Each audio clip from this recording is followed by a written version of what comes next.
मध्य प्रदेश की राजधानी भोपाल में डॉग बाइट्स के मामले लगातार सामने आ रहे हैं, जिसके बाद अब नगर निगम एक बार फिर से एक मुहिम चलाने जा रहा है, जहां हर रोज ऐसे डॉग्स को पकड़ा जाएगा और उनकी नसबंदी की जाएगी। इस वक्त हमारे साथ भोपाल नगर निगम कमिश्नर मौजूद है, बातचीत करेंगे। सर, फिर से आप लोग डॉग्स को पकड़ने की मुहिम शुरू करने वाले हैं, उनकी नसबंदी का कार्यक्रम शुरू करने वाले हैं। किस तरीके से इंप्लीमेंट होगा ये भोपाल में?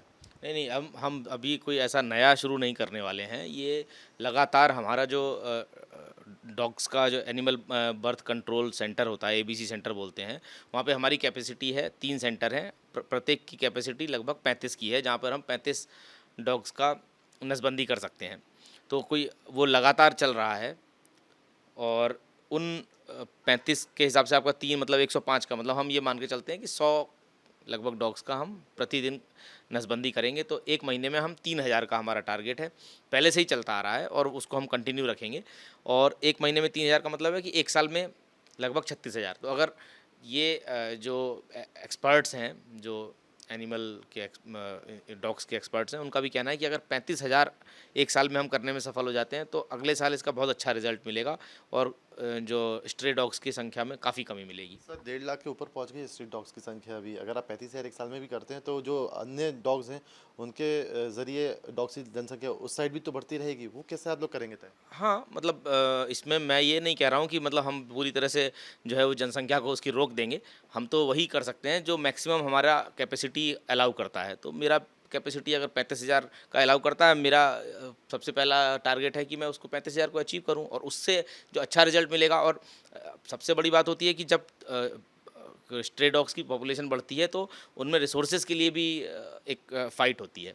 तो उसकी वजह से भी जो है वो डॉग्स इरिटेट होते हैं। तो मुझे लगता है कि अगर एक एक रीज़नेबल नंबर भी अगर कंट्रोल हो जाता है तो ऑलरेडी जो डॉग्स हैं उनमें मतलब वो टेंडेंसी हमको फिर कि जो लोगों को काटने वाली टेंडेंसी ये नहीं दिखेगी। सर, ये नसबंदी का कार्यक्रम आज नहीं बल्कि 5 साल 10 साल 5 साल 6 साल से चल रहे हैं, लेकिन कभी इसमें सफलता नहीं मिली। लेकिन इस बार आप लोग नए फॉर्मेट पे काम कर रहे हैं, जिसमें वार्ड्स के अकॉर्डिंगली आप लोग डॉग्स को पकड़ेंगे, पहले एक वार्ड फिर दूसरे वार्ड। वो किस तरीके से इम्प्लीमेंट कर रहे हैं? वो अभी तक क्योंकि हमें तो 100 डॉग्स का नसबंदी करना है। तो हम तो सभी भोपाल के सभी इलाकों से जितना भी पकड़ने का हमारी क्षमता है उसके हिसाब से लेके आते थे। लेकिन अब एक नया सुझाव आया है कि आप वार्ड वाइज चलिए। वार्ड वाइज चलने से जो है वो एक वार्ड से आप डेली आप अपना जो जो आपका टारगेट है वो हर वार्ड से पूरा कर लीजिए। हालांकि मतलब मुझे अब इस हम देखेंगे कि इसका क्या रिज़ल्ट आता है, क्योंकि अल्टीमेटली हमारा ये रहता है कि होलिस्टिकली मतलब सभी वार्ड से आ जाएँ। लेकिन अब एक एक कुछ दिन के लिए हम एक पायलट प्रोजेक्ट के रूप में देख रहे हैं कि हर वार्ड एक एक वार्ड से ही हम 100 कुत्तों को पकड़ के और उनका नसबंदी कराएँ। वार्ड वाइज ज़्यादा तो 85 वार्ड है, मतलब करीब 4 महीने तक चलेगा ये पूरा कार्यक्रम। हाँ, अगर उसका रिज़ल्ट अच्छा मिलेगा तो हम अदरवाइज़ फिर हम अगर वो उसका रिज़ल्ट उतना अच्छा नहीं मिलेगा तो हम जो है वो हमें हमें तो 100 डॉग्स का नसबंदी करना है। एक आखिरी सवाल करना चाहूँगा सर इस बात में कि बजट सर इसके लिए अलग से सैंक्शन भी किया जाता रहा है, लेकिन जो कैपेसिटी है वो नहीं बढ़ पा रही है। क्या कारण है सर? बजट की कमी है क्या? नहीं, बजट की कमी नहीं होती है। देखिए, इसमें बहुत सारी चीज़ें इन्वॉल्व होती हैं। कुत्ते पकड़ने के लिए मतलब बड़ा ही ट्रेंड हमारा स्टाफ लगता है। सभी को कुत्ते पकड़ने में नहीं लगा सकते हैं।